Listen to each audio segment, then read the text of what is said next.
In this video, we're going to look at all the custom programs within SAP system. So we are in the transaction SE16. We are in table TRDIR, which is the table which contains all the programs.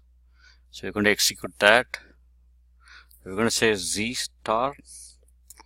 And we're going to pull up here, say Y star.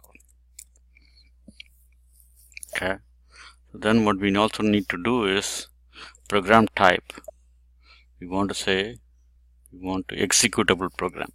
Okay, looking for all the executable programs. So these are executable programs, or programs which you can execute and get a result. Okay, so the other types of programs you cannot execute directly.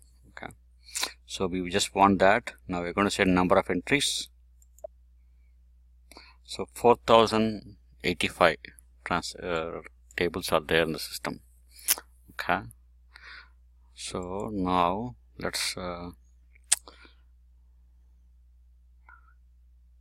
want to make sure we get all the entries. Delete this entry off. Go up, settings, format list, choose fields. So I don't want all the fields. I want the program name, program type, I want the authorization group. Okay, so these are three things I want.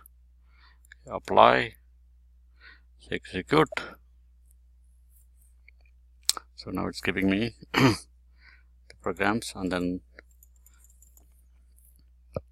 so key thing I want is authorization group. So which basically what makes me understand from this is basically how many programs are assigned to a proper authorization group and how many programs are not.